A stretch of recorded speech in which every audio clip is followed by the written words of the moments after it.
Hi everyone, so as you can see from the screen today, we are going to talk about the source-based case study skill of compare and contrast.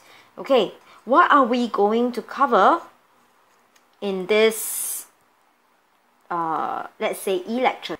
The first thing that we are going to go through is simply the definition of comparison. What exactly is comparison? This should be not a difficult thing for you. You compare things every single day. And of course, now, when we compare things very easily. Okay, is the T-Rex bigger or is the Velociraptor bigger? Okay, recently I'm into this Jurassic World thing just because I just saw the trailer coming out. It's so cool. Alright, but basically you get what I mean. When we compare everything in everyday life, we do it so simply. So how do we translate it into a source-based skill? Alright, I will use a very simple tool called the T-chart. Okay, most of you have seen this before. Okay, the T-chart. How do you exactly use a T-chart? And of course, I will teach you how to answer compare and contrast questions. Now, in the first part, okay, which is this section, this video itself, part 1 of the video, I'm just going to talk about how to compare. Okay, I'm just going to talk about, sorry, give me a moment.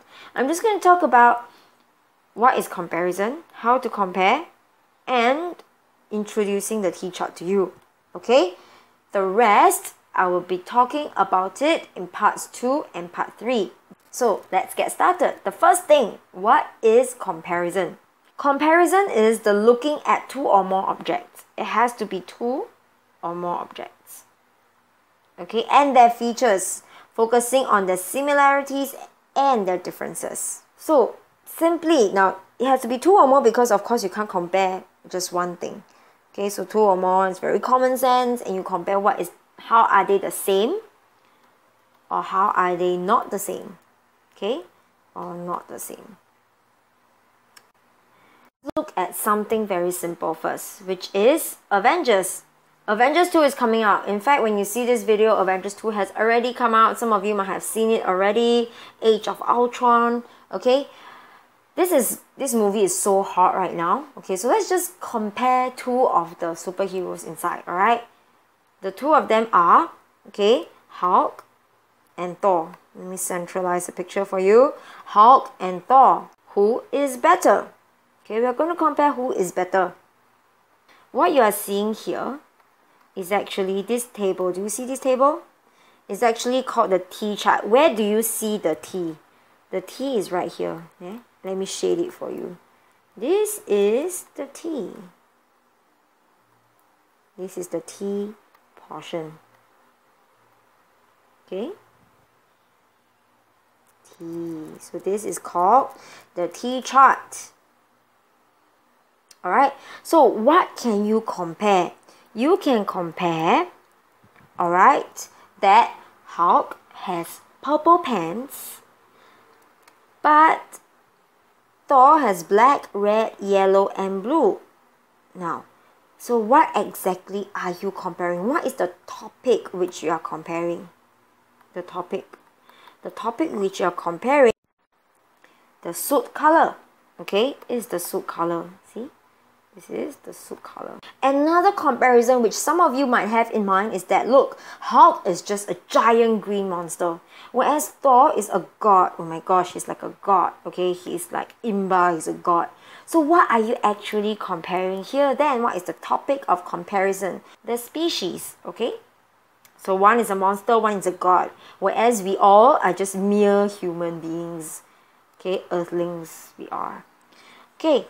Another last thing that one of you or some of you may have noticed is that, look, the Hulk, okay, those who know the comics or the movies very well, the Hulk has the Hulk smash. He can fly and he can roar very well. While Thor, look, he has the lightning charge. He can take flight, he can fly. He has superhuman strength. Okay, he can fight the Hulk when the Hulk has the Hulk smash. Imagine that. Alright, and he has longevity. Come on, he's a god, for goodness sake. Okay, he confirm lives for very, very long. Okay, long live Thor. Alright, and he can actually manipulate the weather. He can bring the dark clouds in order, okay, to get the lightning to charge his hammer. So what are these two things that you are comparing? You are comparing the abilities. Okay, simple as that. So now you have seen the T chart. Okay, and you have seen on one side I'll compare the Hulk, on the other side compare Thor. So I write the characteristics on the side. Okay, I write the characteristics here. So these part are the characteristics.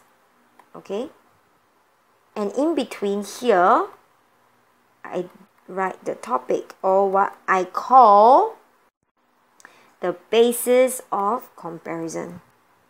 So basically, basis of comparison is the topic of the things at the side, the characteristics which are shaded in blue just now, the topic of the things that you are comparing. Okay, very, very simple. Now, this is, for this part, I am done. Okay, this is how we compare in pictures. Okay, what normally we compare every single day. This you can imagine, you know, two little kids arguing which do they think is the favorite superhero, why do they think is the best. Okay, these are the things that you can imagine little kids talking about. So you can imagine actually this skill of compare and contrast actually is a skill which is inbuilt in you. Alright, you just got to transfer it into social studies, source-based case study. Okay, so now how do we actually transfer this into social studies context when we are doing social studies related sources instead of superheroes? How are we going to measure the differences and similarities between two sources, authentic sources? We are going to see this in the next part. Okay, so for now, bye.